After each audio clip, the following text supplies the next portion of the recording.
Adelante, doctor. Queda en el uso de la palabra. Muy bien, muy buenas noches con todos. Muchísimas gracias por la cordial invitación. El día de hoy vamos a continuar con el tema referido a la redacción de documentos en materia penal sobre todo, que es mi especialidad.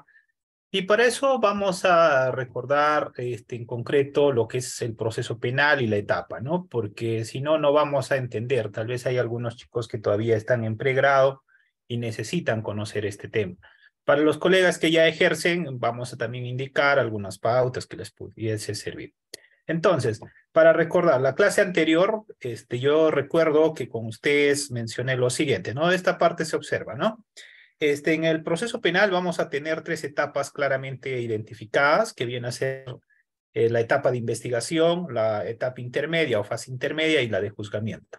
También indicaba que en el nuevo modelo procesal penal, una de las características es que este modelo procesal penal del 2004 no es de tendencia acusatorio puro, sino tiene una tendencia mixta desde mi punto de vista, sobre todo es más escritural que oral, porque en las etapas como por ejemplo etapa de investigación y la etapa intermedia, todo eso, todo se hace por escrito y luego se oraliza en la etapa intermedia, incluso a nivel de juicio oral. Entonces, cuando vamos a tener sobre todo un determinado caso, sobre todo cuando ingresa la noticia criminal, el primer punto a tener en cuenta, como habíamos mencionado, viene a ser la noticia criminal, y esta noticia criminal a nivel de fiscalía se realiza con la evaluación, que viene a ser la calificación de la denuncia, y se expide la primera disposición que da inicio a las diligencias preliminares. Entonces, para que ustedes puedan recordar en este gráfico, entonces estamos diciendo que en la etapa de diligencias preliminares, esto a modo de recordar nada más, en esta primera etapa de diligencias preliminares vamos a tener el primer documento formal del Ministerio Público, ¿no?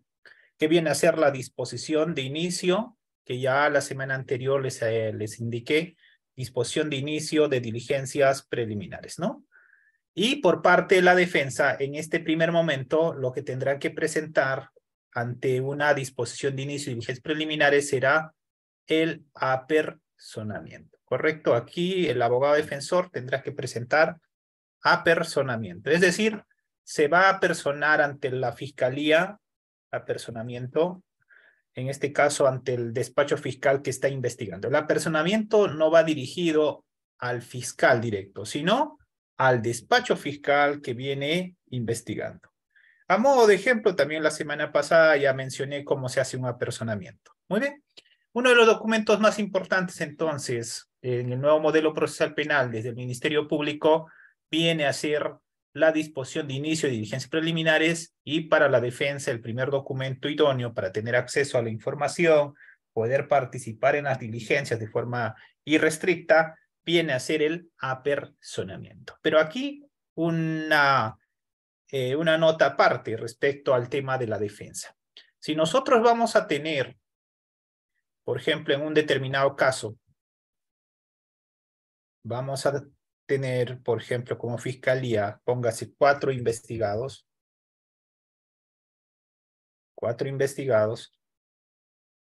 y el abogado, y existen dos abogados o tres abogados, por ejemplo. Lo que hay que tener en cuenta como abogado defensor es que no es necesario que yo presente escrito para participar en las diligencias, es decir, autorización. Basta con el apersonamiento, me faculta para participar en todas las diligencias. La única restricción es el siguiente. Aquí voy a poner así mejor, ¿ya? Si existe un investigado, 1, y abogado A, digamos del 2 también es el abogado A, del 3 es abogado B y del 4 es el abogado C, solo el abogado, no puede participar en la declaración del investigado que no patrocina. Solo no puede participar el abogado en la declaración del investigado que no patrocina. ¿Qué quiere decir esto? Esto implica, por ejemplo, el abogado del A no podría participar en la declaración del investigado B. ¿Correcto? El abogado del 1 y 2, por ejemplo, el A no podría participar en la declaración del B. ¿Y dónde está la regulación legal de esto? La regulación legal de este punto lo vamos a encontrar sobre todo, aquí vamos a ponerlo, vamos a encontrar en el Código Procesal Penal, en el artículo, si no me equivoco, 84 del Código Procesal Penal. A ver, vamos a corroborarlo. Artículo 84.4. A ver, ¿alguien me puede ayudar con la lectura? Artículo 84, inciso 4 del nuevo Código Procesal Penal. ¿Algún voluntario? A ver. ¿Alguien puede dar lectura, por favor? A ver. ¿Tenemos algún voluntario? Esto para que recuerden, ¿no? Para que luego no me digan, doctor, a mí no me indicaron que yo no podía participar, por ejemplo, en la declaración del imputado que no defiendo. A ver, ¿habrá voluntarios? ¿Algún voluntario? A ver, ¿alguien? ¿Le pueden dar micrófono o...? A ver, ¿algún voluntario que dé lectura al artículo 84.4? ¿Vamos? ¿Alguien? ¿No tenemos voluntarios? Muy bien, entonces vamos a continuar. Entonces, quiero que quede claro, cuando existen varios investigados en un caso y existen varios abogados, el abogado, el único supuesto en el cual el abogado no puede participar en la diligencia, viene a ser en aquel donde no patrocina, ¿correcto? Solo. No es necesario entonces, una vez efectuado el apersonamiento, no es necesario, aquí lo voy a poner, una vez efectuado, el apersonamiento, no es necesario solicitar autorización para participar en actos de investigación. Algunos abogados, pese a que han presentado el apersonamiento, todavía presentan escritos solicitando que se le autorice participar. No, esta ya forma parte del derecho de defensa del investigado. Y también forma parte del debido proceso. No es necesario. ¿Correcto? Entonces, respecto al abogado del investigado. Por ahí veo en la caja de comentarios respecto al abogado del agraviado. El abogado del agraviado, en cambio, puede participar en las declaraciones de testigos y del investigado, pero siempre bajo el control del fiscal. ¿Qué quiere decir esto? Más o menos, si nosotros quisiéramos hacer un gráfico, sería esto. Imagínense que aquí existe un testigo. Y este testigo va a rendir testimonio en el Ministerio Público. Y aquí concurre el abogado del investigado, uno, por ejemplo, pongamos como habíamos hecho el gráfico, 3 abogados, y el cuarto sería el abogado del agraviado. Esta sería el abogado del agraviado. En este caso, en la declaración de esta persona, primero, toma el interrogatorio, o sea, va a tomar el testimonio, primero el fiscal interroga. Segundo, el abogado del agraviado, por medio del fiscal, puede efectuar algunas preguntas. Que no se repitan, ¿eh? No se repitan. Tercero, el abogado del investigado. ¿Ya? Entonces, aquí se aplica una regla. Todos estos deben tener en cuenta una norma. Yo les pregunto a ustedes, a ver, hay un audio que se está filtrando, por favor, ¿de quién será? A ver, el audio que se está filtrando, por favor, pueden silenciar. Yo les pregunto a ustedes, de Erika Navarro, creo. Ya, yo les pregunto, ¿el abogado en esta etapa de investigación puede hacer contraexamen? ¿Puede hacer contrainterrogatorio? A ver, caja de comentarios, si es que no tienen audio habilitado.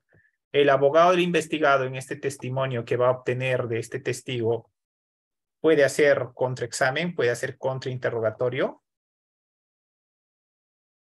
A ver. ¿Qué dicen ustedes? ¿Puede hacer contrainterrogatorio el abogado del investigado en este caso?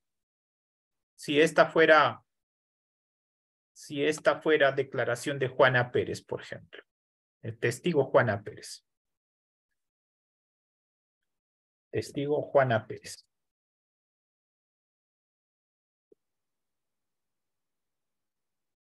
A ver, ¿qué dicen ustedes? ¿Puede hacer? No, ¿cierto? No, no, no pueden hacer. Todos estos que estamos diciendo, fiscal, que estamos diciendo abogado 1, abogado 2, abogado incluso del agraviado, hacen interrogatorio directo al testigo. ¿Cuál es la base legal? La base legal, a ver, es el 119.6 y el 119.2 y el 170.6 del nuevo Código Procesal Penal. A ver, ¿alguien me puede ayudar con esta lectura, por favor? Para que quede claro. ¿Alguien puede dar lectura al 170.6? A ver. ¿Tenemos voluntarios en la clase? 170.6 y el 119.2. A ver, ¿alguien? A ver, ¿pueden, por favor, permitir que pueda interactuar con los participantes de este curso para de ese modo no sea un monólogo mi participación el día de hoy? A ver. Hola, ¿me escucha? Sí, adelante, buenas noches. Buenas noches, doctor. A ver, para leer el 170.6. C. Son inadmisibles las preguntas capciosas, impertinentes o sugestivas, salvo esta última, con el contrainterrogatorio. El fiscal o el juez, según la etapa procesal que corresponda, las rechazará de oficio o a pedido de algún sujeto procesal. Muy bien. ¿Puede, por favor, dar lectura al 119.2 también?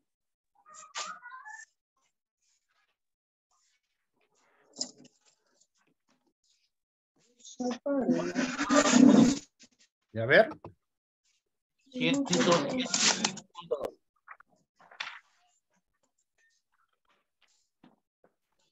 Ya, adelante. El declarante será invitado a manifestar cuanto conozca sobre el asunto de que se trate y después, si es necesario, se le interrogará. Las preguntas que se le formulen no serán impertinentes, capciosas ni sugestivas. Muy bien. Entonces, queda claro, estimados amigos, si mañana, por ejemplo, o hoy día alguien le llama una declaración, 8 de la noche, imagínense que hay un detenido y van a tomar declaración a las 10 de la noche. Todos los sujetos procesales, en este caso en concreto el fiscal, el abogado defensor, realizan interrogatorio directo. Aquí hay que precisar algo, ¿no? Ya a través del Ministerio de Justicia se ha mencionado que los abogados de oficio solamente trabajan hasta las 5 de la tarde. Así que pasado las 5 de la tarde, necesariamente tendrá que tener abogado particular el investigado si se va a hacer un acto de investigación.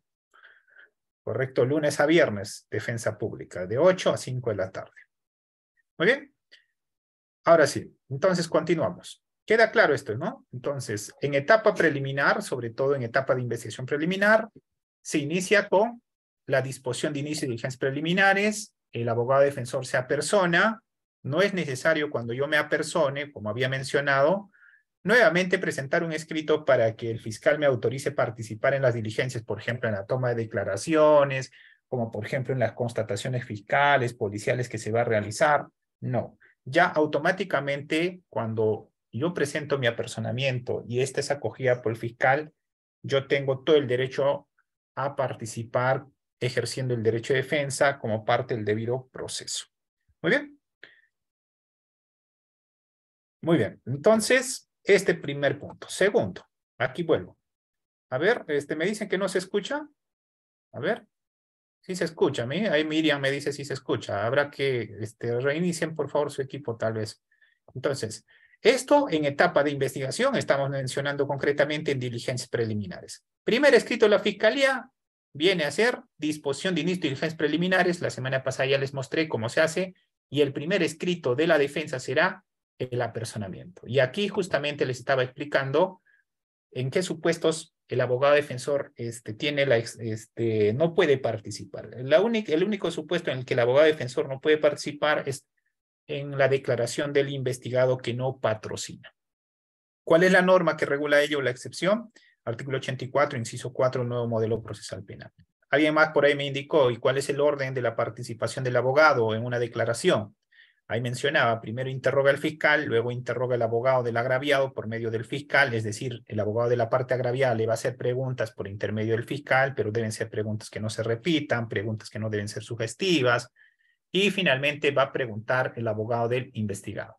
Todos, tanto el fiscal, el abogado defensor y el abogado del agraviado, si concurriese, todos aplican esta base legal. Interrogatorio directo bajo la norma del 170.6 y el 119.2. Muy bien, entonces, queda claro eso. El día de hoy vamos a desarrollar entonces en etapa de investigación preparatoria aquí otros documentos, sobre todo enfocándonos en la parte agraviada y en el del investigado. En la etapa de investigación preparatoria, sobre todo, el escrito que sobre todo se elabora por parte del agraviado es el documento denominado Constitución en Actor Civil.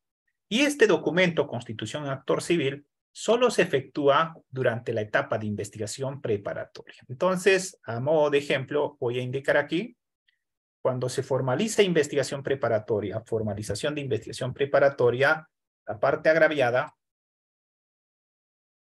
puede, no estoy poniendo puede, no estoy diciendo debe, puede constituirse en actor civil. ¿Qué quiere decir esto?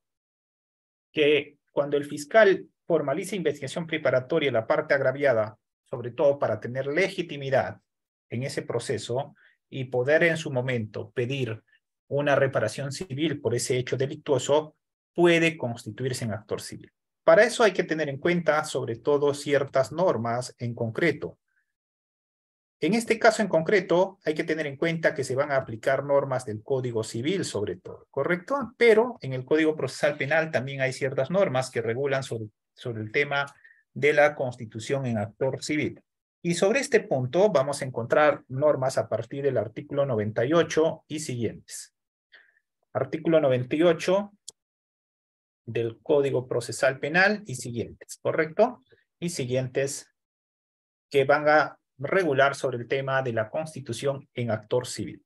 Y aquí un punto importante. Cuando la parte agraviada se constituye en actor civil, luego les voy a mostrar un ejemplo cómo se debe hacer este documento. Si la parte agraviada se constituye en actor civil, cesa la legitimidad de la fiscalía. Cesa la legitimidad de la fiscalía, es decir, será obligación de la parte agraviada acreditar el daño en ese caso en concreto para una reparación civil. ¿Y cuál es la base legal? Aquí vamos a encontrar el artículo, si no me equivoco, el artículo 11. A ver, a ver un segundo.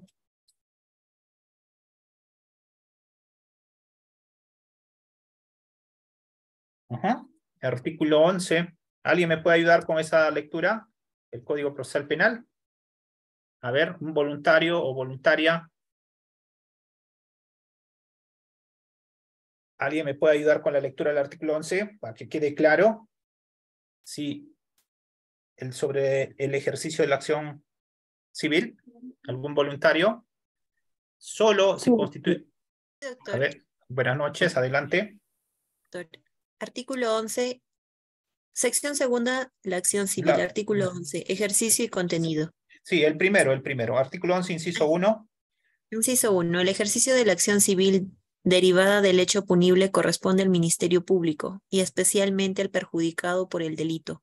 Si el perjudicado se constituye en actor civil, cesa la legitimación del Ministerio Público para intervenir en el objeto civil del proceso. Muy bien. Entonces, una recomendación aquí. Usted tendrá que evaluar si se constituye en actor civil en el proceso penal o va a dejar que el Ministerio Público asuma ese rol, ¿correcto? Entonces, aquí es un tema de ponderar. ¿Por qué? Porque en este punto específico donde estamos, aquí voy a hacer un gráfico, un determinado hecho delictuoso va a traer dos pretensiones, ¿correcto? Dos pretensiones. Una pretensión penal y una pretensión civil. Por temas de economía procesal, esta sería la pretensión penal. Pretensión, a ver, otro color lo vamos a poner. Una pretensión penal. Y aquí una pretensión civil, ¿cierto? Una pretensión civil. Este es el hecho delictuoso.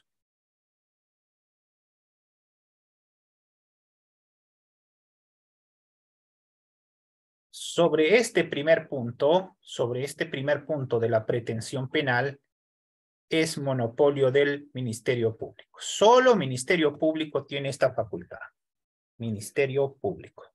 El monopolio de la acción penal está en el Ministerio Público como titular de la acción penal.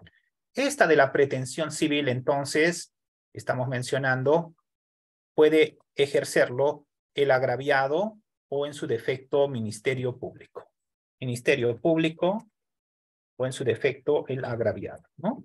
Por eso estoy mencionando, si se constituye en actor civil, el agraviado cesa la legitimidad de la fiscalía y para esto la parte agraviada tendrá que evaluar si es conveniente o no en el proceso penal pedir la reparación civil o en su defecto recurrir a la vía civil para buscar una indemnización. Aquí en el tema penal, el objeto del proceso penal no viene a ser la pretensión civil, desde mi opinión personal. El objeto no viene a ser el resarcimiento del daño, desde mi punto de vista personal. El objeto viene a ser la sanción penal. Pero para un tema de economía procesal se unen estas dos. Por eso van a ver ustedes en la práctica, por ejemplo, que existen montos de reparación civil que son ínfimos. Es decir, muy poco el monto establecido por el juez en una determinada sentencia. En cambio, si esta persona hubiese concurrido, por ejemplo, a la vía civil, hubiese obtenido tal vez un monto mucho más, un monto más grande, un monto más, que justifique sobre todo su pretensión, ¿no? Entonces, la vía penal no es la vía idónea, sobre todo si nosotros vamos a pedir reparación civil. Pero por un tema de economía procesal, es decir, que va a ser más rápido el tema del pago de la reparación civil que se va a imponer por una determinada conducta ilícita, en la gran mayoría de casos se opta por ir en la vía penal. Si la parte agraviada no se constituye en actor civil, el que va a realizarlo es fiscalía. Si la parte agraviada se constituye en actor civil y luego no acredita su pretensión, será su entera responsabilidad, ¿correcto? Una vez que me constituye un actor civil, ya no puedo ir a la vía civil. Dos cosas. Me constituyo un actor civil, ya no voy a la vía civil. Si no me constituyo un actor civil, puedo ir a la vía civil. Muy bien. Entonces, con esa precisión. Entonces, este será el primer modelo que esta noche compartiré con ustedes para que quede claro este punto y de ese modo podamos avanzar. A ver, entonces, primer escrito modelo será el tema de constitución en actor civil. A ver. Esto es fácil de hacer, pero hay que tener en cuenta, sobre todo, ciertos puntos específicos. Así como hacemos un requerimiento acusatorio, en este caso en concreto el requerimiento de constitución actor civil tiene que cumplir ciertos requisitos. Aquí hay un modelo, por ejemplo, ¿no? Que estoy compartiendo con ustedes. ¿Cómo vamos a hacer? Una constitución de actor civil debe cumplir los requisitos del artículo 98 y siguientes, sobre todo el artículo 100. Tiene que tener fundamentación y sobre todo hay que tener en cuenta que con este documento lo que se busca es tener legitimidad para participar en el proceso penal. Primero, entonces, la sumilla, en este caso en concreto, hay que tener en cuenta ello. Número de expediente. Aquí, cuando nosotros vamos a presentar al juzgado, le van a poner un número de cuaderno. Entonces, cuando voy a presentar un escrito de constitución actor civil, debo presentar al cuaderno principal, ¿ya? Aquí, entonces, cuaderno principal. Al cuaderno principal. Cuando ingrese por mesa de partes, le van a generar un cuaderno de constitución actor civil. Ejemplo, el número 50, ¿correcto? Segundo, en la sumilla lo pones de este modo. Solicito constitución actor civil y luego lo vas a dirigir al juez, no a la persona que despache ese juzgado. Yo no voy a poner señora María Flores Pérez, no, sino al juez, ¿correcto? Luego pondrás los datos generales, en este caso de la persona que se está constituyendo actor civil, domicilio procesal y casilla electrónica sinónima. Otro punto importante para la constitución actor civil viene a ser el petitorio. El escrito que nosotros vamos a formular de constitución actor civil tiene que ser ordenado, ¿correcto? En este caso en concreto, por ejemplo, en mérito al artículo 2, inciso 20, la Constitución y artículo 98 y siguientes que ya les he mencionado, me solicito constitución en actor civil. 1, esto para tener legitimidad en el proceso penal, como están viendo, y 2, ponen una pretensión por monto de concepto de reparación civil. Esta pretensión de la pretensión civil es una pretensión postulatoria, ¿correcto? 2 es una pretensión postulatoria. ¿Qué quiere decir esto? Que esta puede variar en la etapa intermedia. Pero alguien me dirá, doctor, ¿y qué pasa si yo me constituyo en actor civil y en la etapa intermedia, en el traslado de la acusación, yo no presenté ningún documento? ¿Tengo derecho a participar en el proceso como actor civil? La respuesta es sí. ¿Qué monto es el que va a tener valor para el caso en concreto? Si yo no en la etapa intermedia no presenté mi pretensión final, será este monto que presenté en la formalización de investigación preparatoria. Ahora bien, cuando yo me constituyo en actor civil, yo asumo la responsabilidad de acreditar el daño, el factor de atribución, la antijuricidad y los demás elementos de la responsabilidad civil extracontractual. Entonces, aquí hay que tener en cuenta, sobre todo, estimados amigos, lo siguiente. Si me constituyo en actor civil,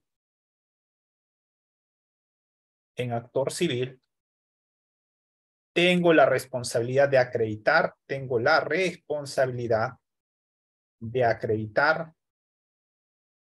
los elementos de la responsabilidad civil. Civil extracontractual. Daño, primero, factor de atribución, antijuricidad, ¿no? Y ¿alguien me dice el último? Inimputabilidad, ¿cierto? ¿Y para eso qué norma voy a tener en cuenta? Artículo 1969 del Código Civil, ¿correcto? Muy bien. ¿Qué quiere decir esto? Tú debes presentar tus medios de prueba, tus medios de prueba para acreditar el daño. El daño, ¿correcto? Es tu responsabilidad, ¿correcto? Entonces, dejo esto, lo que he subrayado, voy a borrarlo nuevamente para que no se me altere mi modelo de escrito que le estoy compartiendo. Entonces, cuando yo me constituyo en actor civil, primero, petitorio. No, sumilla, petitorio, nombre del imputado, contra quién vamos a accionar. Luego, el fundamento de hecho, de qué trata el caso. Eso lo vamos a sacar sobre todo de la disposición de formalización. Luego, esto sale de la disposición de formalización. Luego, fundamentos de la reparación civil. En este caso en concreto, cuidado, porque muchos jueces rechazan a los abogados la constitución de actor civil cuando no saben fundamentar. Tienes que mencionar por qué estás pidiendo la constitución de actor civil. En este caso en concreto, hay que fundamentar la pretensión civil, ¿correcto? Y por qué me estás pidiendo un determinado monto por concepto de reparación civil. Puede ser por daño patrimonial o daño extrapatrimonial, daño moral o daño a la persona. Esa tendrás que mencionarlo sobre todo en esta parte de la fundamentación de la reparación civil. Luego de eso, otro requisito que debe tener en cuenta este escrito es la oportunidad procesal.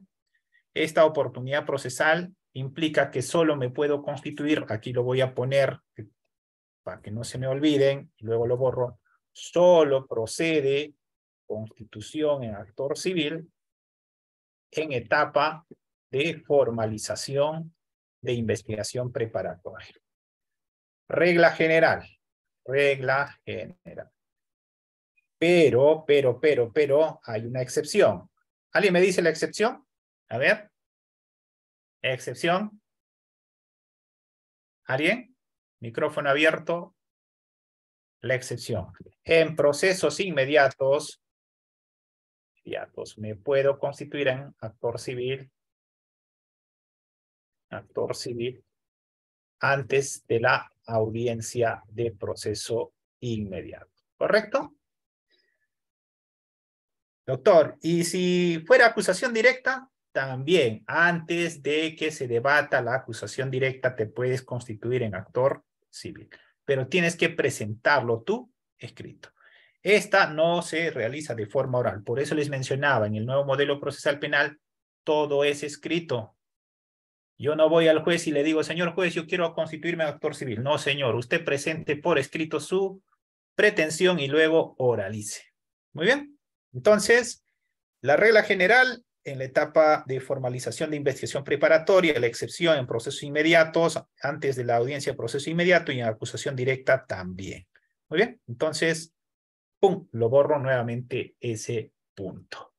En cuanto a la forma de la constitución en actor civil, hay que cumplir sobre todo lo que precisa el artículo 102.2 del Código Procesal Penal y este fundamento del Acuerdo Plenario 5/2011, entre otros. Esta tiene que estar bien hecho. Si esto no está bien hecho o no está bien elaborado, fácil, el abogado del investigado puede observar.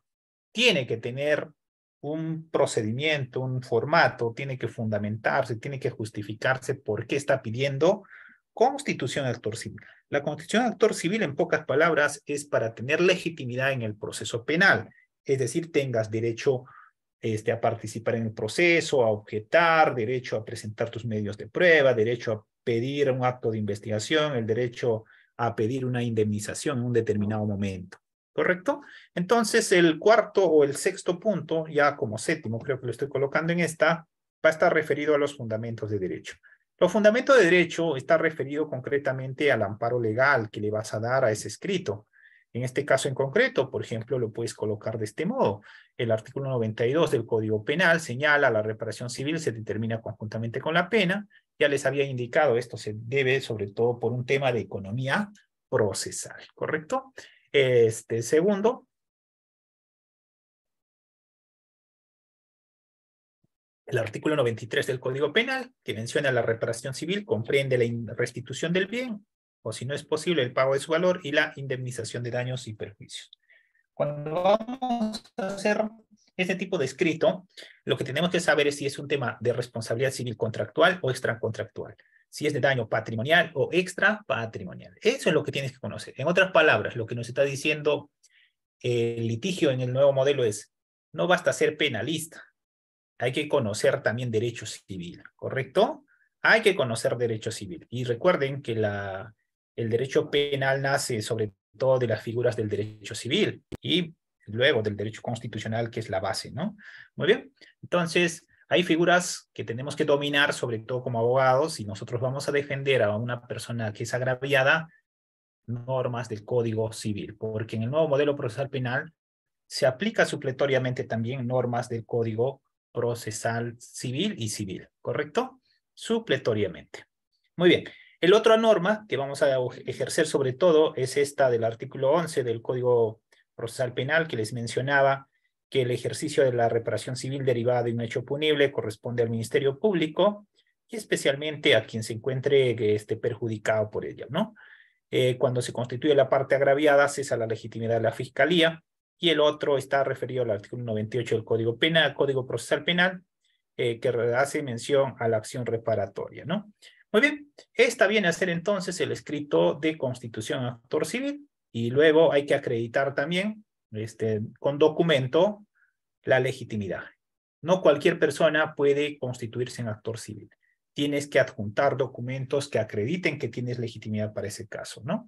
Por ejemplo, copia del DNI, algún documento que vincule con el agraviado, algún documento que acredite, por ejemplo, los daños, entre otros, ¿no? Y luego habrá que suscribirlo escrito, ¿no? Como por ejemplo en este caso que estoy mostrando, es un ejemplo que utilizaba en el año 2019. Muy bien, entonces dejo de compartir esta y pasamos al siguiente. A ver, vamos con el otro. Voy a volver con la lámina, ¿correcto? Y de ese modo nuevamente voy a explicarles cómo se hace otro documento, en qué etapa se realiza y de ese modo podamos avanzar. Entonces, la constitución en actor civil se realiza en etapa de formalización de investigación preparatoria, regla general, excepción, proceso inmediato, antes de la audiencia proceso inmediato y en acusación directa también. A ver, hay un audio, gracias. Segundo, ¿qué vamos a hacer entonces? Primero, en esta etapa netamente de formalización de investigación preparatoria, como defensa también podemos hacer una defensa activa, ¿no? En este caso en concreto, lo que podemos hacer como defensa, sobre todo en etapa de investigación, que viene a ser diligencias preliminares, la preparatoria, es sobre todo controlar que estos actos de investigación se realicen en un plazo razonable. Entonces, ¿cuál es el otro documento normalmente que es la defensa siempre debe tener en cuenta que puede efectuar tanto en diligencias preliminares como en la preparatoria? Viene a ser desde mi punto de vista el famoso escrito denominado control de plazo. Este control de plazo puede ser en diligencias preliminares, acá lo voy a colocar, o también puede ser en etapa de formalización de investigación preparatoria. Entonces, esta será el color distinto, preparatoria. El documento entonces es control de plazo. A ver, ¿qué pasó? A ver. Este sería el documento que debe tener en cuenta sobre todo los abogados, control de plazo, que se puede plantear tanto en diligencias preliminares, así como en la etapa de investigación preparatoria. Investigación preparatoria. ¿Esta cuándo se plantea? Esta se plantea cuando el fiscal se ha excedido del plazo legal establecido. Ya ustedes saben que en este proceso del nuevo modelo procesal penal existen tres tipos de procesos, ¿no? Procesos simples, a nivel de diligencias preliminares será pues 60, procesos complejos, 8 meses, y procesos de criminalidad organizada, 36 meses, ¿correcto? ¿Cuándo voy a plantear control de plazo? Cuando el plazo establecido venza. Por ejemplo, el fiscal ya no está en los 60 días, ejemplo, ¿no? Aquí. Ya no está en los 60, ahora está en los 75 días de diligencias preliminares. Diligencias preliminares. Entonces, ante eso, ¿qué voy a hacer? Yo como abogado defensor lo que voy a buscar es cortar la investigación. Para cortar la investigación, entonces hay un procedimiento que hay que seguir, en este caso en concreto. El procedimiento que debo seguir para un control de plazo es que yo como abogado defensor debo presentar primero un escrito al fiscal, solicitando que se dé por finalizada la investigación preliminar, en este caso si estamos en preliminar, es indicando que el plazo legal establecido de 60 días ha vencido. Esto implica lo siguiente, entonces, en concreto, si lo vamos a poner a modo de ejemplo en esta lámina, es de este modo. Si el fiscal estaba investigando un caso por 60 días y ahora ya está en los 70 días, 75, estamos diciendo acá 75 días, lo que estoy mencionando en concreto es, yo estoy planteando aquí, estoy haciendo un corte, a ver si esto se observa. A ver. Así. Yo estoy haciendo un corte para que finalice la investigación. Y lo que realice el fiscal de aquí para adelante en este cuadro no tendrá valor legal. No tendrá valor legal. ¿Correcto? Pero para eso yo debo presentar este documento de control de plazo. ¿Cuándo va a ocurrir esto? Esto va a ocurrir cuando yo hago este corte, el fiscal no me obedece. Yo hago el corte, el fiscal no me obedece, entonces yo me voy al juez de investigación preparatoria. ¿Correcto? Me voy ante el juez, en este caso en concreto, me voy ante el juez de investigación preparatoria a plantear control de plazo. Y si planteo control de plazo, lo que voy a adjuntar a mi escrito será 1, el escrito presentado a la fiscalía, 2, la respuesta negativa del Ministerio Público. Y para eso, ¿qué te recomiendo? Que realices una línea de tiempo. Esto es lo que te recomiendo realices como gráfico para que el juez lo capte, diga, señor juez, el 20 de enero del 2023 inició las diligencias preliminares por 60 días, o el 1 de enero, ¿correcto? Y ya estamos en junio y el fiscal sigue investigando en diligencias preliminares. Yo presenté, por ejemplo, el día 26 o el 20 de junio, una solicitud pidiendo que se dé por finalizar las diligencias preliminares. Sin embargo, el fiscal no ha resuelto el caso o en su defecto ha resuelto diciendo no al lugar al pedido efectuado. Y pese a ello ha tomado declaraciones, ha actuado, ha realizado actos de investigación. Entonces, hay que hacer una línea de tiempo para que sea bien ordenado este punto y la finalidad de este control de plazo es simplemente cesar los actos de investigación de la fiscalía cuando el plazo ya se le ha vencido. Muy bien. Entonces, de ese modo. ¿Y cómo se hace en la práctica? Ustedes me dirán, porque este curso está enfocado sobre todo al tema de redacción y a mí me gusta explicar de este modo, tanto con un gráfico como en el tema netamente del modelo. Los voy a mostrar uno, ¿no? En este caso, a ver si tengo un modelo de control de plazo. A ver.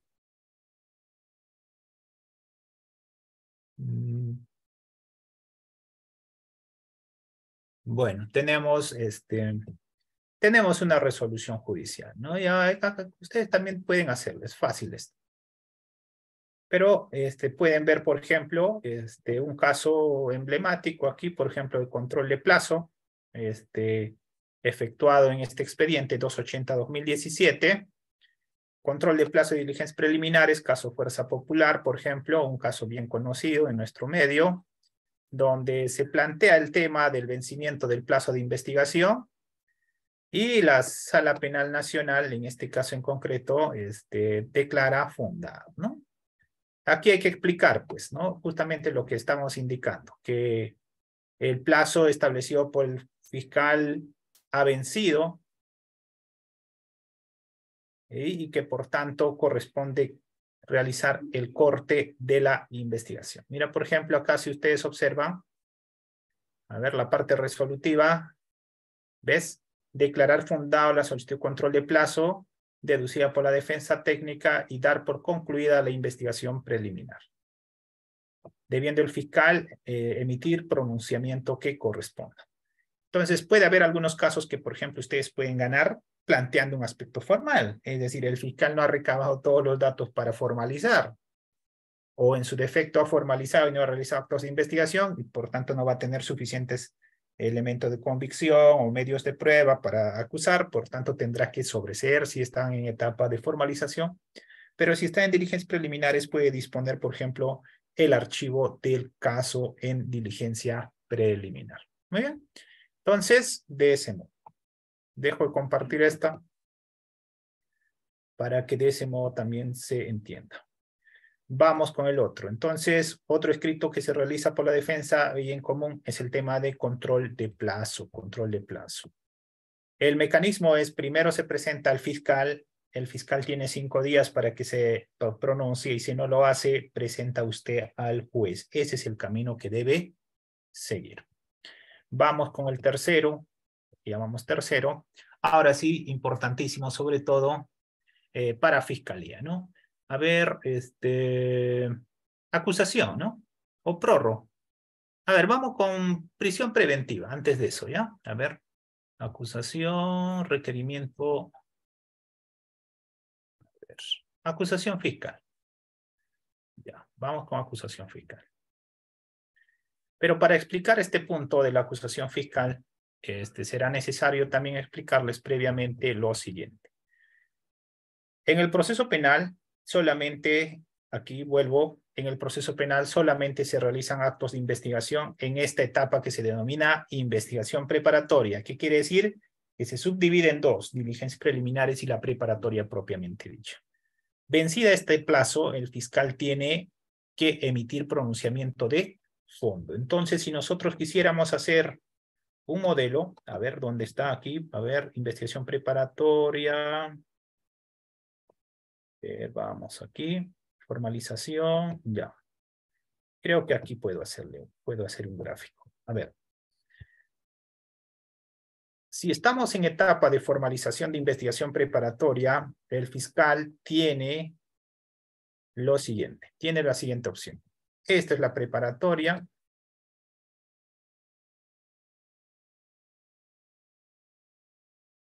Vencido el plazo establecido, que puede ser 120 días, 240 o 36 meses, de acuerdo al tipo de proceso, el fiscal tendrá las siguientes opciones, ¿no?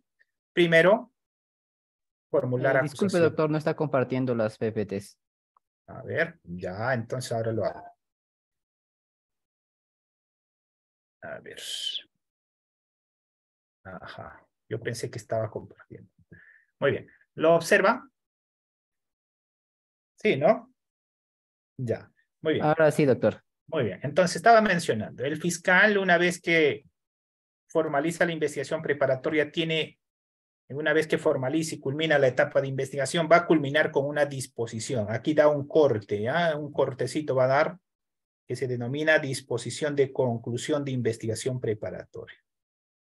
Con este corte, el fiscal tiene un plazo para poder emitir, en este caso en concreto, el requerimiento que corresponda. En este caso en concreto, el plazo será de 15 días, ¿no? En este caso en concreto, 15 días. A ver, 350. ¿Alguien me ayuda con la lectura del 350, si no me equivoco? A ver.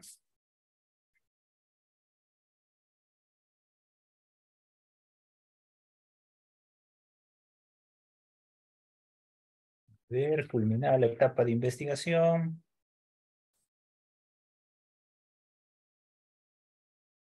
El control de plazo tiene como norma el 343, ¿ah? Para que no se olviden ustedes, ¿correcto? En este caso en concreto, el fiscal entonces, culminada la etapa de investigación, va a tener 3 opciones, ¿no? En este caso en concreto, primero formular acusación. Podríamos ponerle un colorcito para que se vea. Esta, ¿ya? Rojo. Acusación. Segundo, puede pedir otro colorcito. Ya, este está bien, creo, ¿no? Pero vamos a cambiarle de letra. Puede pedir sobreseimiento. Que este es sinónimo de archivo. Tiene ciertos supuestos, ¿no? El sobreseimiento tiene 344, acá la norma, sobre todo para que no se olviden. 344, los supuestos en los cuales procede el sobreseimiento. Sobreseimiento. artículo, mejor dicho, 344, ¿no? Del Código Procesal Penal. Y de la acusación vamos a encontrar sobre todo el 349, ¿no? En este caso en concreto, 349, acusación. Acusación. Ahí están los requisitos que debe tener la acusación. No. Artículo 349, ¿correcto? Nuevo Código Procesal. Ya no es tan nuevo. Tiene más de 15 años de vigencia este. Y puede pedir luego lo que se denomina requerimiento mixto, ¿no? Requerimiento mixto. Es decir, para unos acusar, para otros sobreseer. Entonces, esta viene a ser ya la etapa intermedia. Esta viene a ser ya la etapa intermedia. ¿Correcto? Procesos simples, entonces 15 días. Y en procesos complejos podrá tener hasta 30 días para que formule acusación. ¿Qué pasa entonces, señor fiscal, en caso de que el fiscal no formule acusación, sobreseimiento ni requerimiento mixto pasado los 15 días?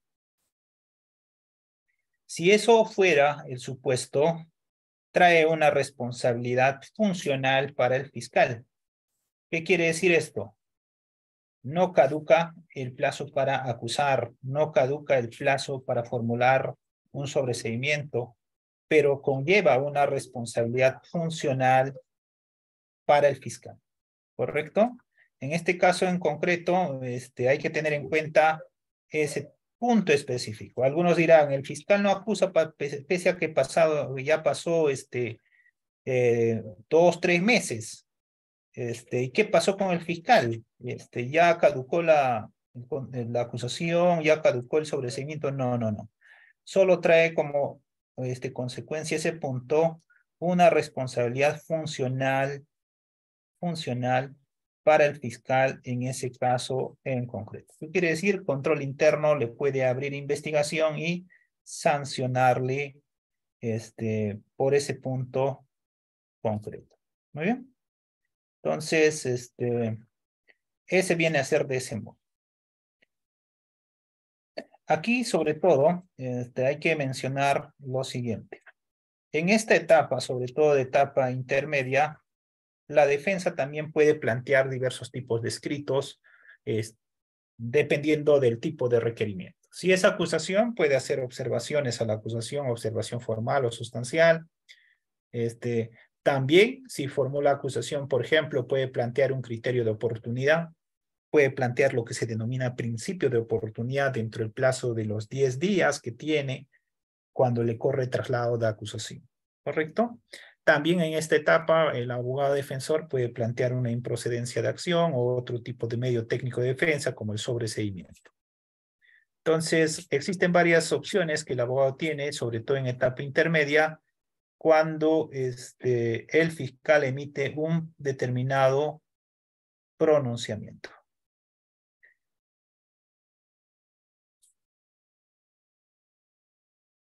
Muy bien. Entonces,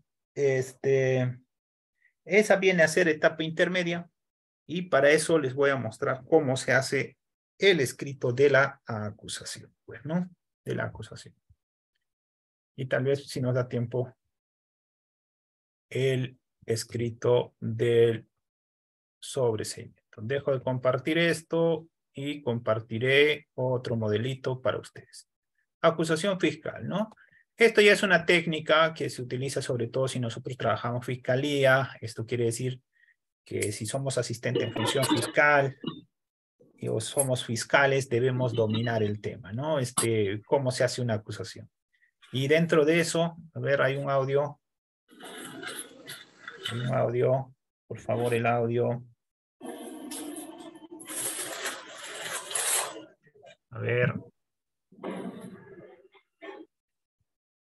¿Me ayudan con el audio? Ya. Entonces, la acusación va a proceder cuando el fiscal, luego de evaluar los diversos actos de investigación que ha realizado en etapa de investigación, concluye de que hay mérito para poder formular una imputación a una determinada persona. Es decir, va a pedir una pena y una reparación por un hecho delictuoso que no ha prescrito, por un hecho delictuoso que tiene suficientes medios de prueba para juicio oral. En este caso en concreto, a partir de la etapa intermedia, el fiscal ya no va a ser, ya no va a actuar de forma imparcial como lo hacía en la etapa preparatoria. A partir de la etapa intermedia, el juez se parcializa, lleva una pretensión, es el persecutor del delito, él va a buscar sobre todo que se imponga una determinada sanción a una determinada persona, así como otro tipo de penas que pudiese existir en un determinado caso. ¿Cómo se hace este requerimiento de acusatorio? Esto es un ejemplo. Primero la sumilla, ponemos número de carpeta, acusado, agraviado, delito, y aquí vamos a dirigir también al juez de investigación preparatoria. En este caso en concreto, el juez de investigación preparatoria va a ser el que va a conocer la etapa intermedia, es decir, el requerimiento que plantee Ministerio Público.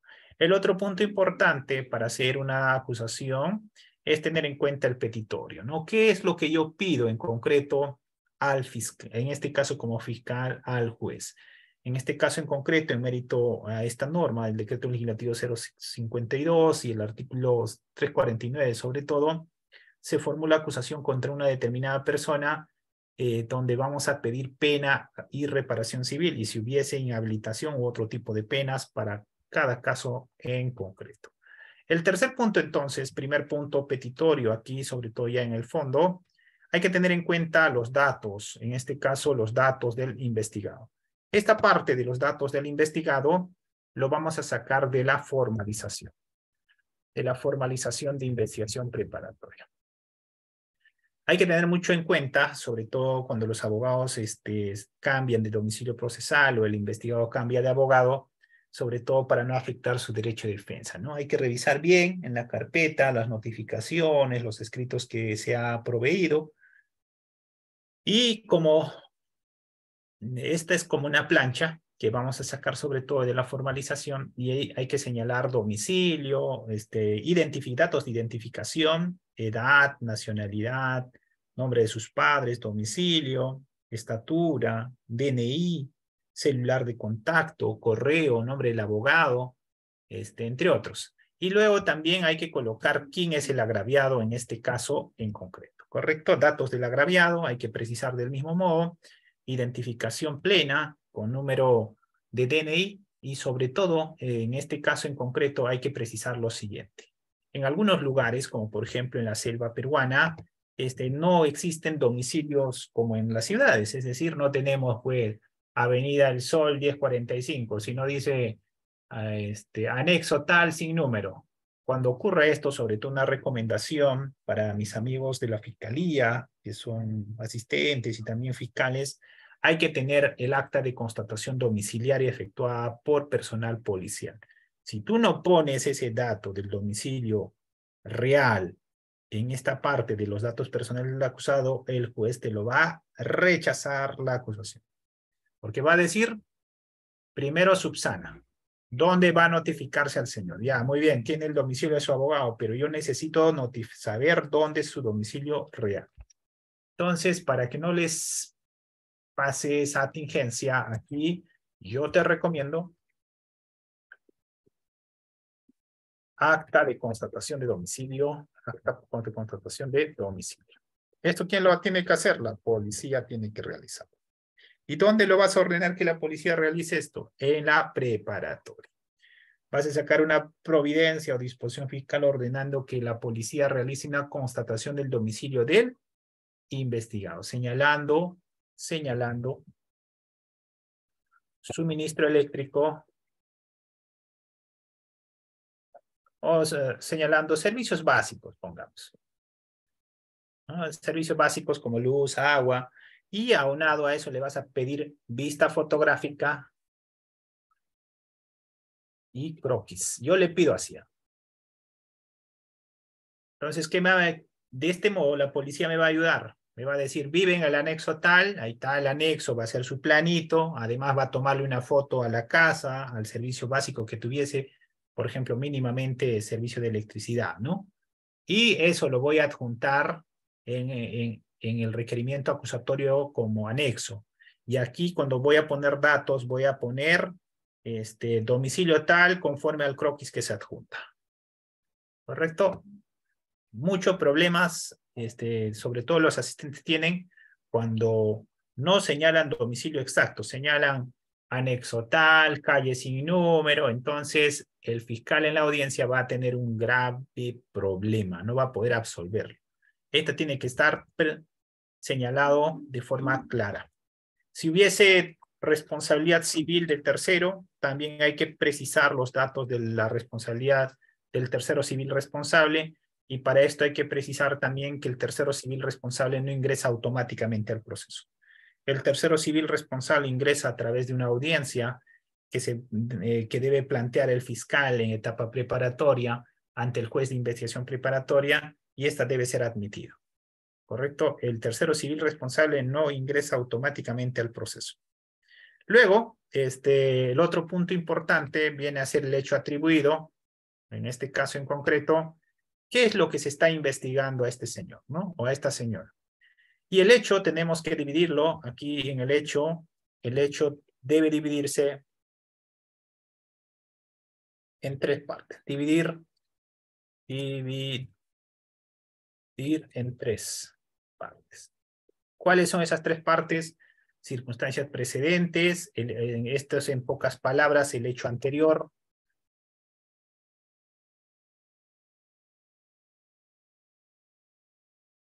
Luego la circunstancia concomitante, este es el hecho concreto en materia de imputación, qué es lo que estamos formulándole como cargo.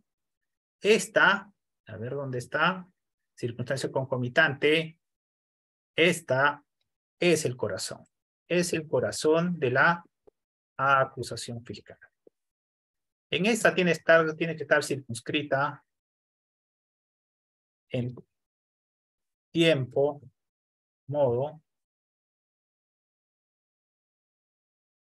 y lugar el hecho fáctico,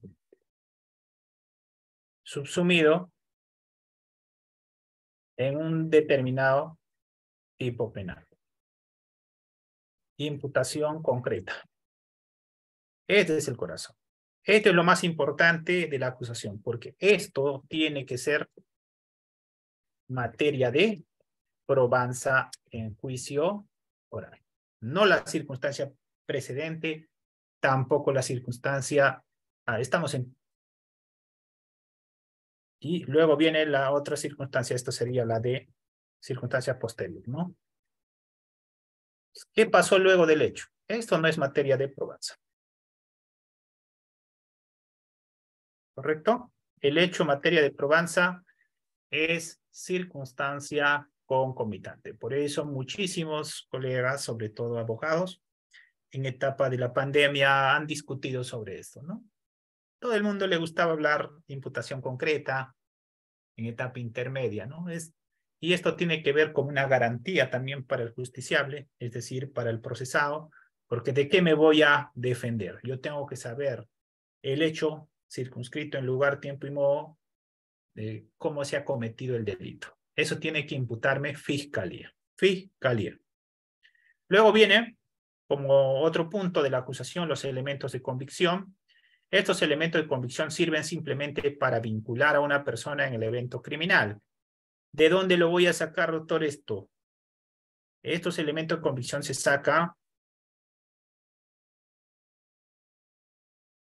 extrae de los actos de investigación efectuados durante la etapa de investigación preliminar y preparatoria. ¿Correcto? Todo lo que he recabado durante la etapa preliminar y preparatoria aquí voy a colocarlo si son elementos, datos, indicios, pues fuentes de prueba que lo vinculan en una alta probabilidad con el investigado. Esta es la palabra. ¿correcto? Esto sirve sobre todo para vincular a una determinada persona en el evento criminal. Ahí lo voy a poner. Todo lo que todo lo que tiene que ver con elementos de convicción. Luego de eso viene el tema de la autoría y participación. En este caso en concreto indicaremos si es autor directo, es cómplice, es coautor o no, esa persona del evento criminal. Luego analizaremos ya la estructura del tipo penal que estamos invocando, el bien jurídico, sus elementos objetivos, subjetivos, su consumación. Y luego tendremos que ver ya la segunda parte referido a la reparación civil y consecuencias accesorias que pudiese existir, ¿correcto? En que el tema de la pena, hay que establecer sobre todo el sistema de tercios, hay que establecer la pena concreta, en este caso en concreto, y cuánto es la pena que le vamos a solicitar para esa persona. En cuanto a la reparación civil, ya les he mencionado, esto tiene que acreditarse si es un tema de daño patrimonial o extrapatrimonial, de daño moral o daño a la persona, y debe justificarse por qué estoy solicitando determinado monto. En cuanto hasta aquí, en una audiencia de control de acusación se discute como aspecto formal, ¿correcto? Hasta aquí, entonces, se discute en una audiencia de control de acusación el aspecto formal. Cuando un abogado realiza una observación formal, se está refiriendo entonces a una observación de cualquiera de estos puntos que estamos mencionando el día de hoy, que viene a ser el petitorio, que viene a ser los datos del agraviado, del investigado, lo referido al hecho, materia de imputación, a las circunstancias, a los elementos de convicción, a la subsunción del tipo penal, a la reparación civil, y también en este caso en concreto, que pudiese estar incurso o no la acusación.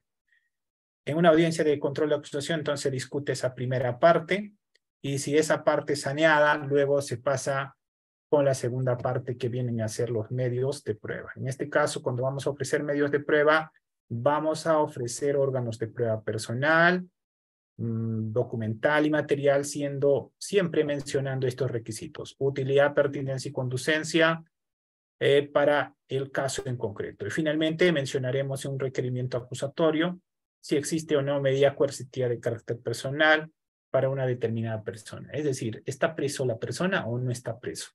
Si está en libertad, será comparecencia simple, ¿no? Y luego vamos a anexar todos los medios de prueba que estamos ofreciendo. Aquí la pregunta es, ¿voy a tener que presentar todas las carpetas? No. Para la acusación solamente presento los elementos de convicción y los medios de prueba que yo estoy señalando en la acusación. Cuando es un requerimiento mixto o cuando es un requerimiento de sobreseimiento, presento como fiscal todas las carpetas de investigación. Muy bien, entonces dejo de compartir esto para que de este modo también pasemos al siguiente. A ver, no guardar, ¿no? No guardar, listo. Muy bien. El otro, el otro documento que me parece que es importante, sobre todo es el tema del requerimiento de prisión preventiva, ¿no? Es un requerimiento bien clásico en la fiscalía, o también esa determinación anticipada, ¿no? Determinación anticipada, prisión preventiva. A ver, voy a ver si tenemos de prisión preventiva. Ajá. Prisión preventiva. A ver, déjenme buscarlo.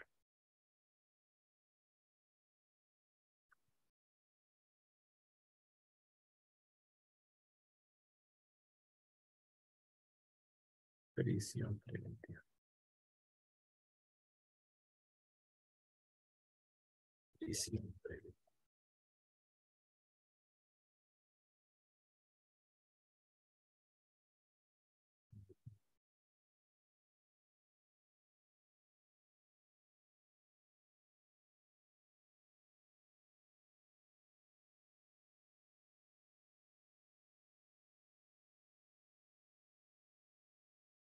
Ya. Muy bien, con este documento creo que vamos a avanzar. A ver, voy a compartir.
Sí, adelante, Ya. doctor, ya cuenta con el permiso.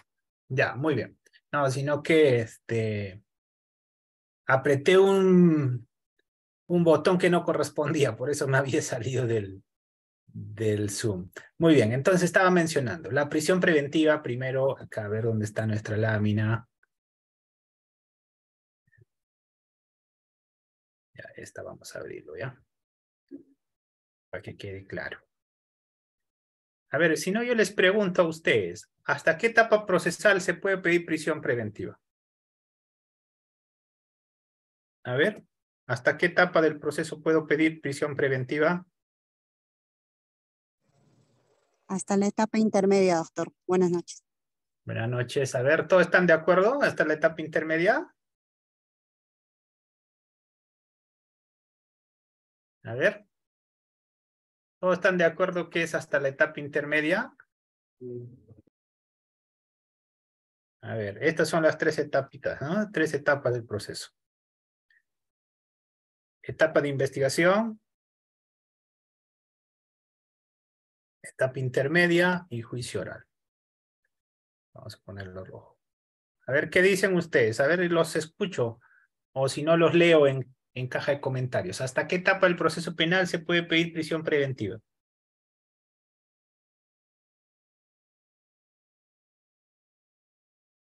En mi opinión, el fiscal puede pedir prisión preventiva hasta incluso antes del inicio del juicio oral.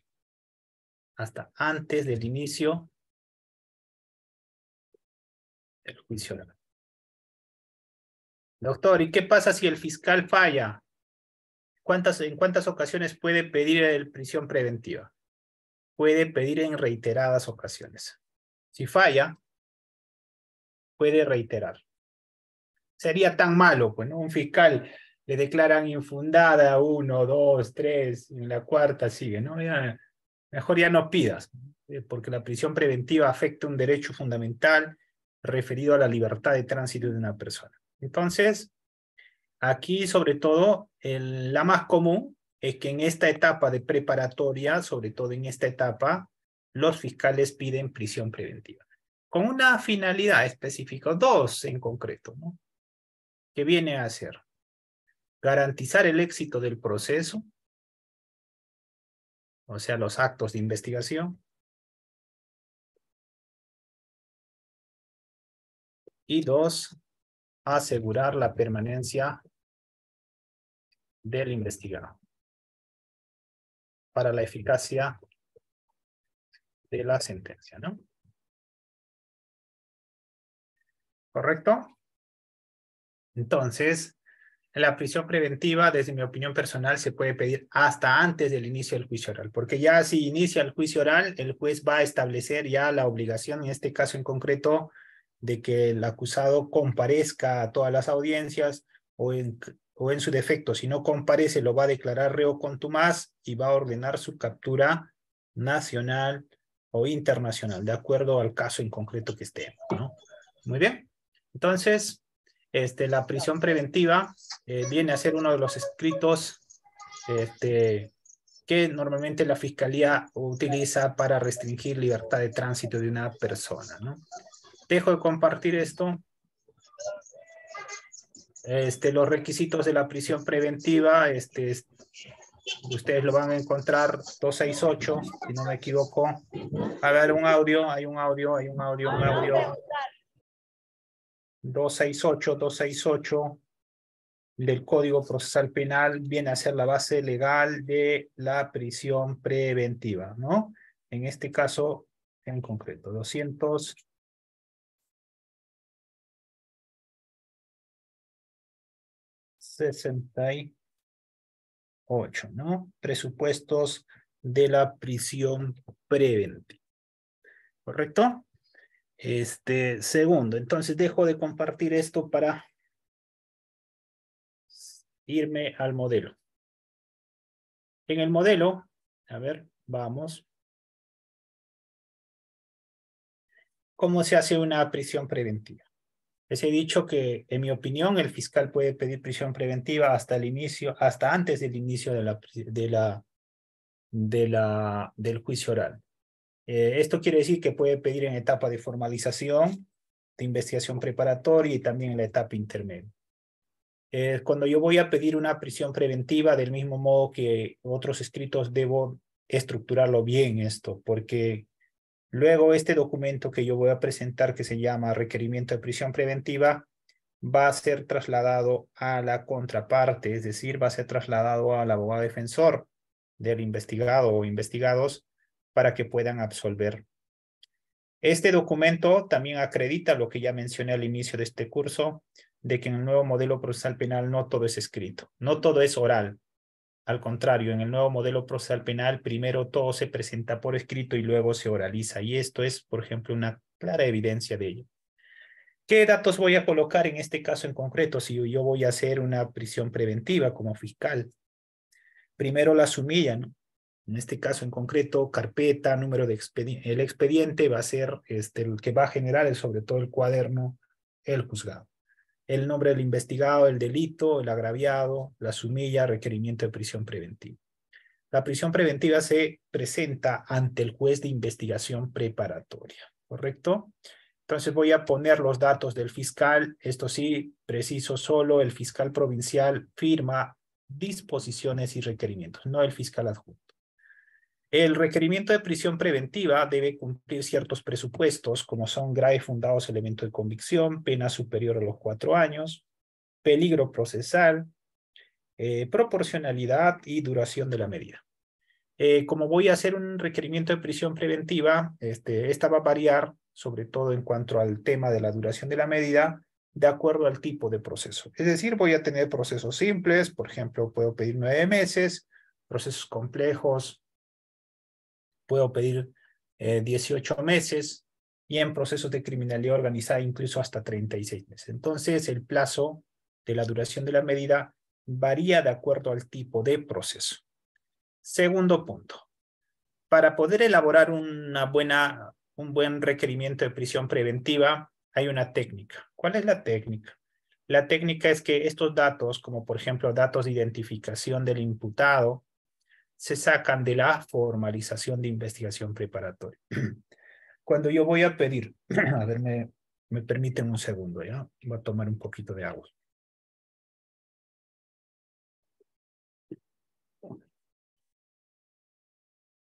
Cuando yo voy a pedir prisión preventiva, como requisito inicial, este caso debe tener formalización. Debe primero formalizarse para pedir prisión preventiva. Entonces, como una técnica para elaborar es todos los datos, si yo quiero pedir prisión preventiva en formalización, primero yo avanzo la formalización. No hagas primero la prisión, primero haz la formalización. Luego vas a copiar y pegar nada más y vas a modificar algunos datos. Esta parte voy a traerlo de la formalización de investigación preparatoria. Lo voy a hacer copy y pega.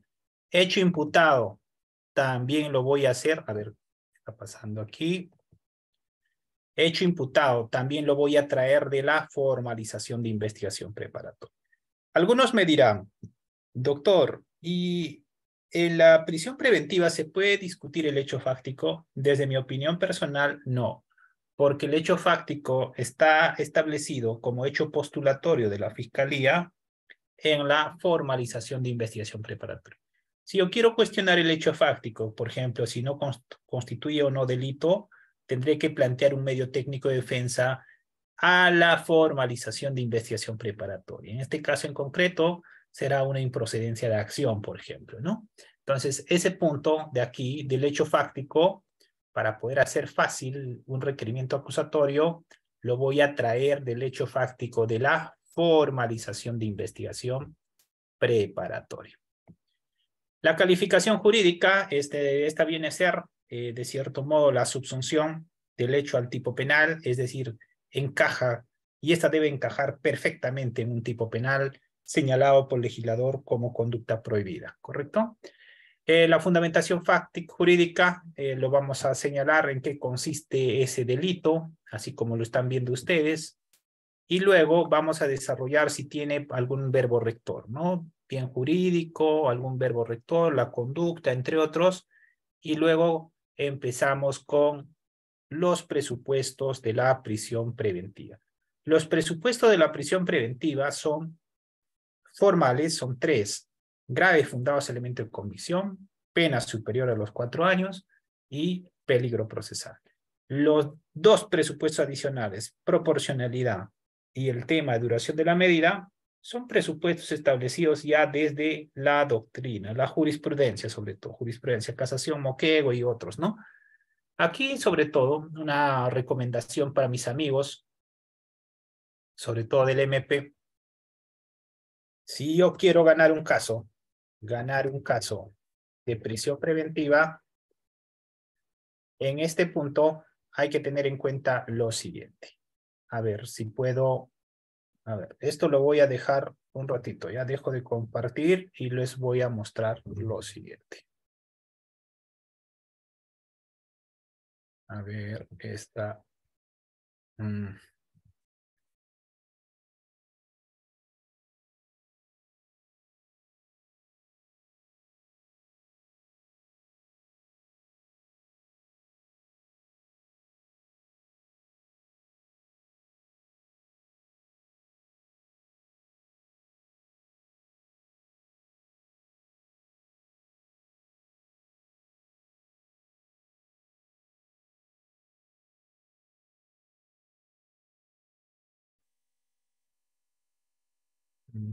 ¿Dónde está?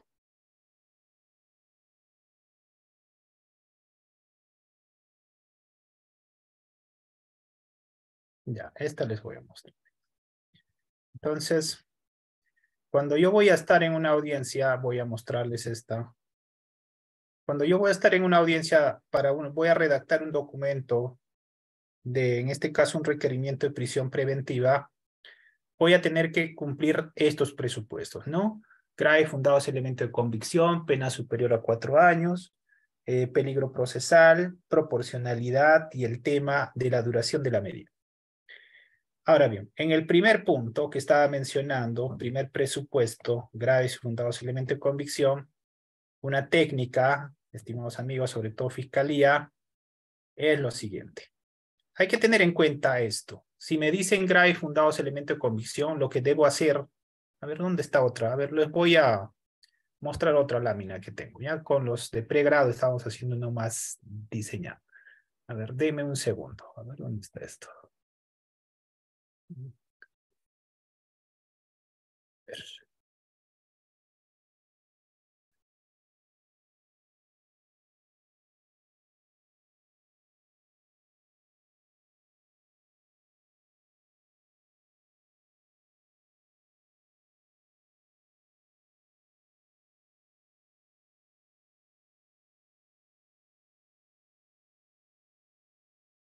Ya.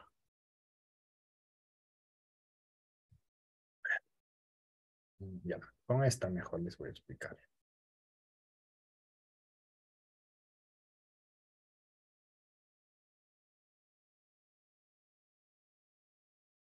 Ya, muy bien, vamos. Esta. Entonces, estaba mencionándoles que cuando vamos a elaborar un documento de prisión preventiva hay que tener en cuenta los presupuestos. Pero cuando yo menciono, por ejemplo, graves y fundados elementos de convicción, yo lo que estoy mencionando es esta. Que voy a tener, por ejemplo, durante la etapa de investigación, diligencia preliminar, la preparatoria, diversos elementos de convicción.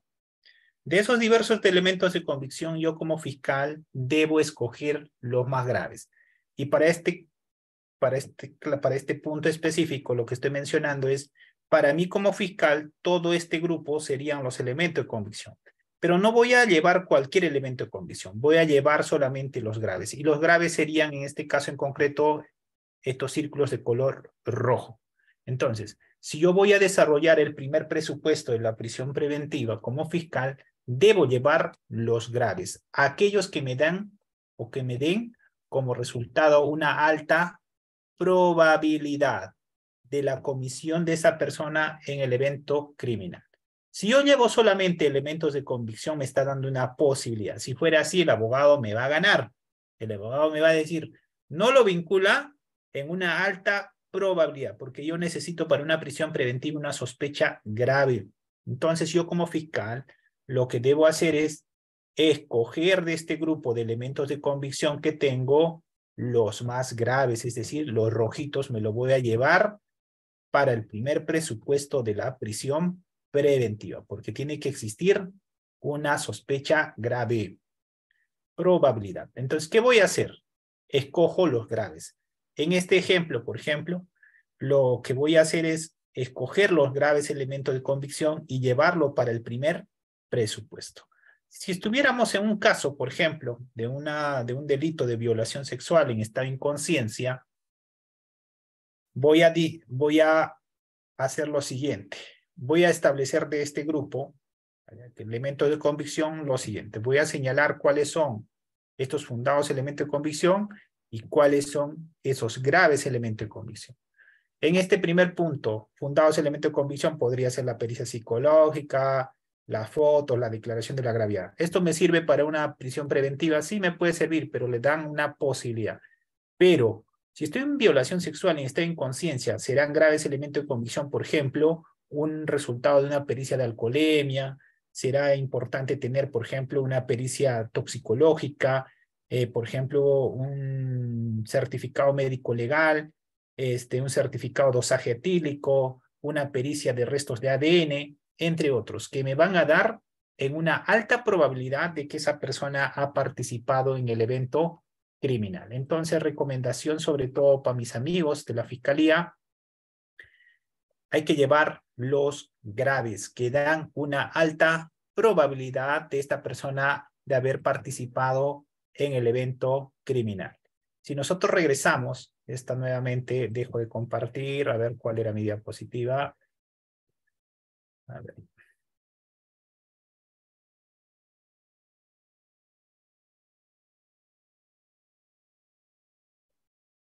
A ver, un segundo. Entonces, si nosotros estamos en este primer presupuesto, tengo que elegir lo que ya les he mencionado. Debo elegir los graves elementos de convicción, no solamente los que me dan una posibilidad, sino una alta probabilidad en su comisión. Segundo presupuesto. El segundo presupuesto de la prisión preventiva viene a ser sobre todo,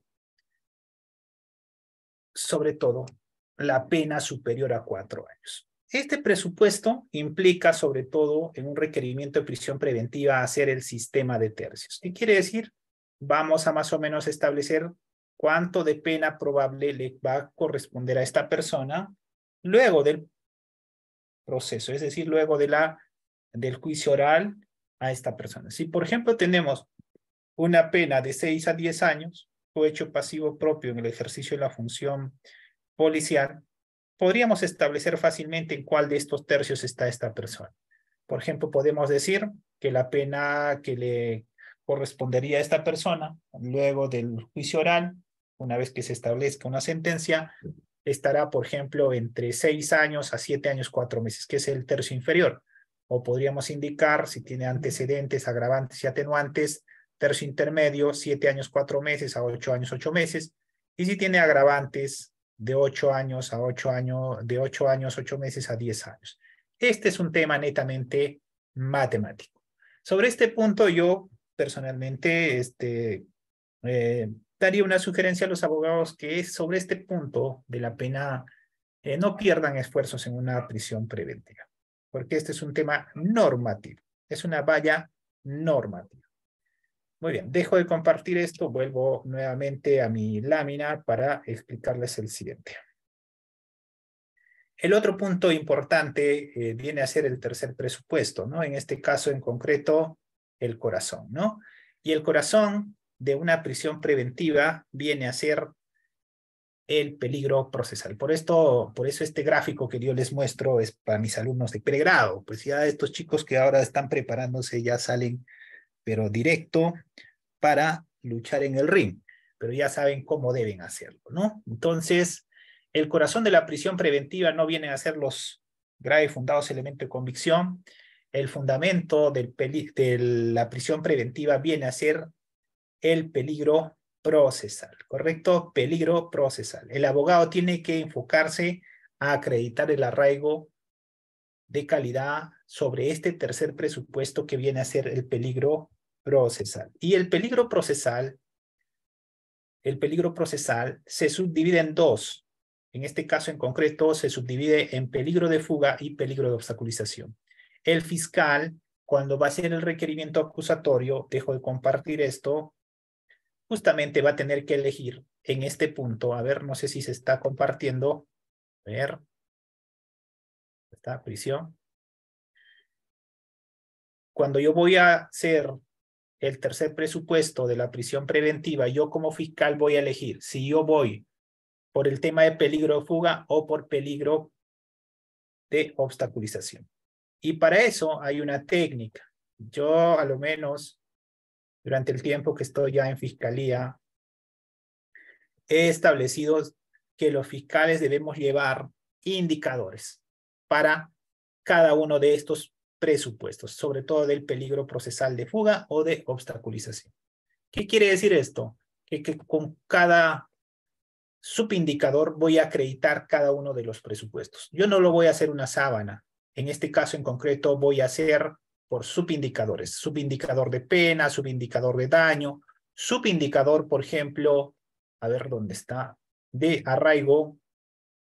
A ver dónde está, vamos. A ver, un segundo.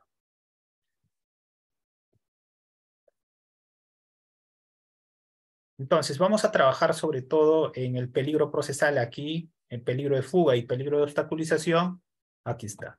Con subindicadores. Subindicador de arraigo familiar, arraigo laboral, subindicador, por ejemplo, de facilidad de abandonar el país, subindicador referido a la gravedad de la pena, subindicador referido al daño, subindicador sobre todo sobre su actitud del imputado durante la etapa de investigación, es decir, su comportamiento, entre otros. Entonces, como fiscal, voy a acreditar con cada subindicador un determinado presupuesto del peligro procesal.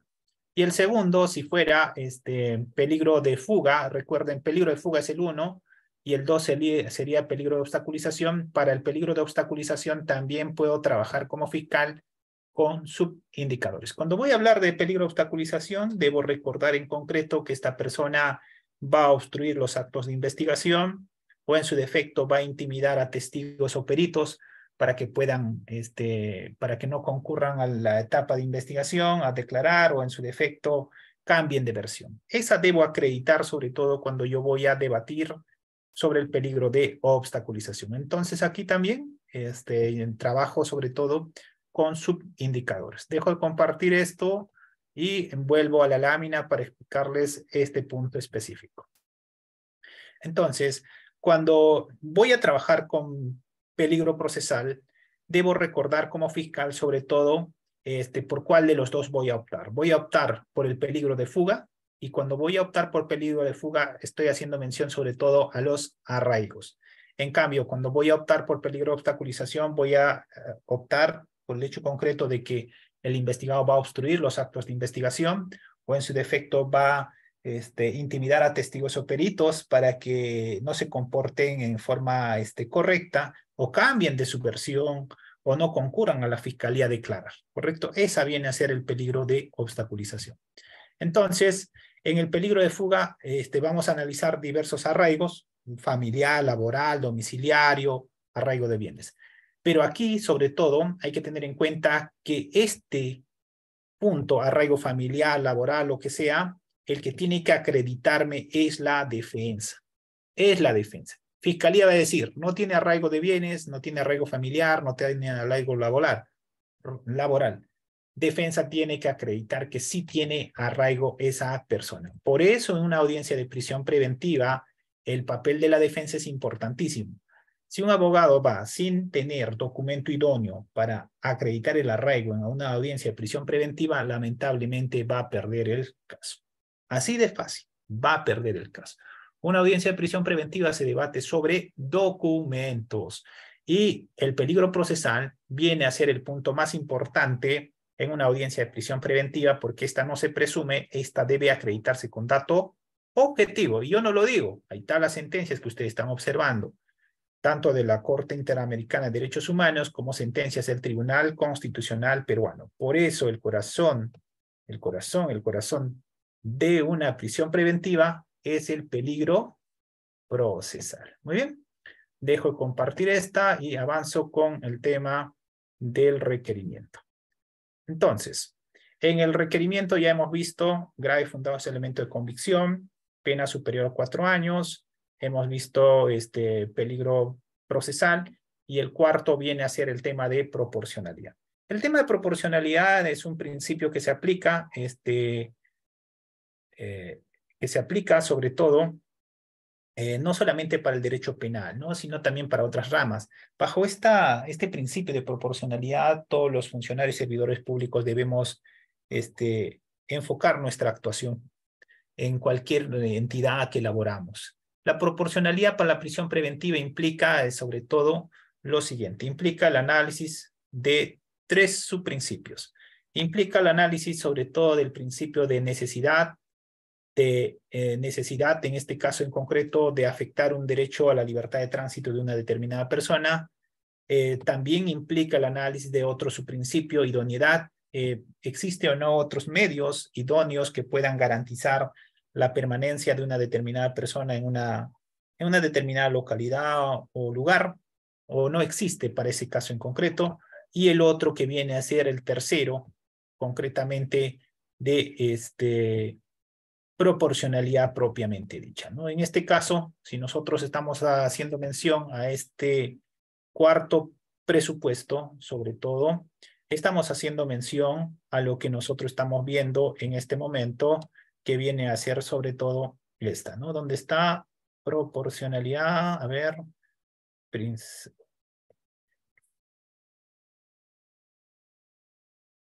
proporcionalidad, ¿correcto? Idoneidad, necesidad y proporcionalidad propiamente dicho, ¿no? Aquí se va a hacer, sobre todo en el tercer subprincipio, se hace una equivalencia sobre todo de derechos, ¿no? Que se va a afectar a la libertad de tránsito de una determinada persona y la posibilidad que tiene la Fiscalía, por ejemplo, de continuar con los actos de investigación. Sobre todo en esta de último de proporcionalidad, el juez va a tener que analizar varios factores, ¿no? En este caso en concreto tendrá que analizar la dimensión y complejidad de la investigación, la gravedad y extensión del delito imputado, dificultad y cantidades de actos de investigación, la necesidad de realizar, por ejemplo, cooperación judicial internacional, realizar pericias, actividades periciales, presencia del imputado o su ausencia, su comportamiento durante el proceso, las posibilidades de fuga, las posibilidades de obstaculización, entre otros.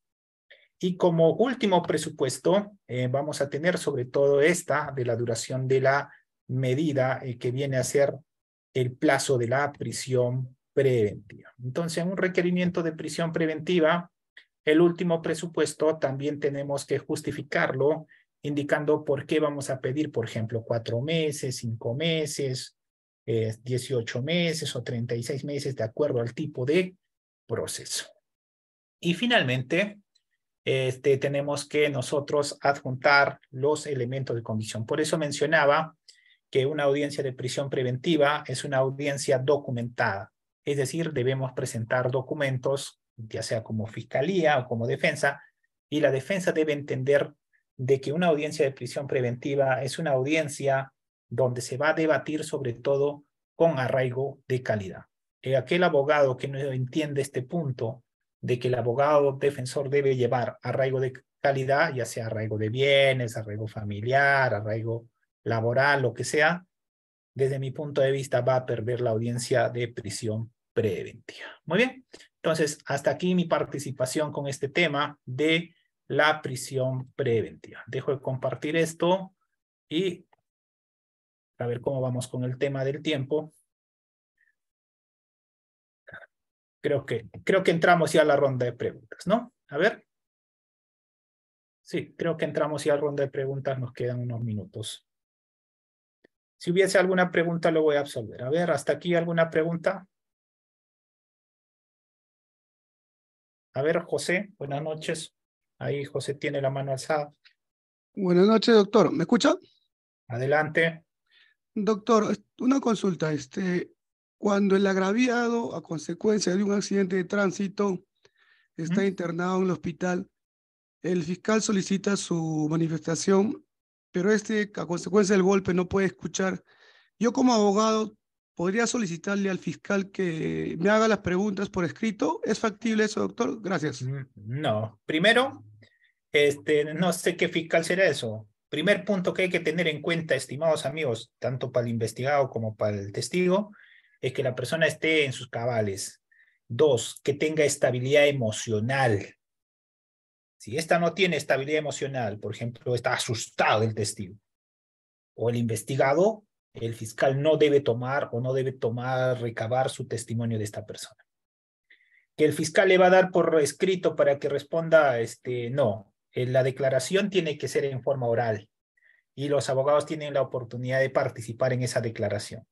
Lo puede hacer en forma virtual, pues, ¿no? Pero siempre y cuando esta persona, el agraviado, esté, como vuelvo a mencionar, emocionalmente estable, primer punto, y 2, se encuentre dentro de sus cabales. Siguiente. Adelante, Analí, buenas noches. Buenas noches. Sí, adelante.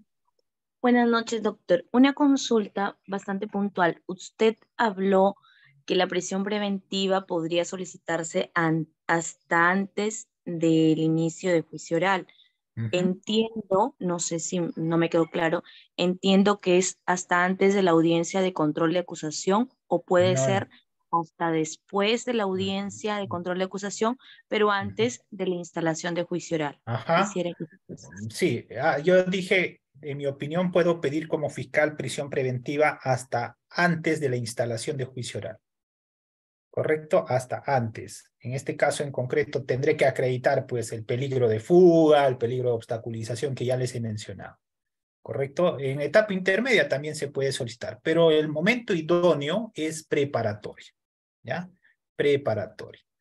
En este caso en concreto preparatoria, que es el momento idóneo donde puedo pedir prisión preventiva. Pero hay que recordar, la prisión preventiva no es la única medida coercitiva de carácter personal. Ya hay otras medidas coercitivas de carácter personal que pueden garantizar la permanencia de una persona en el proceso. ¿Correcto? En este caso, por ejemplo, comparecencia con restricciones, limitación de derechos, entre otras que pueden garantizar también la permanencia de una determinada persona en el proceso, sino que en nuestro país muchos colegas han visto como única opción, en este caso en concreto, pedir prisión preventiva. Vamos, siguiente, ¿alguien más? A ver. ¿Nadie más? A ver. Si no hay más preguntas, me voy despidiendo. A ver, ¿alguien más? ¿Alguna duda? Muy bien. Si no hay más preguntas, doy por finalizado la clase. Muchísimas gracias a todos los participantes por darme esta oportunidad. Si Dios permite, estaremos en otra clase. Muy buenas noches.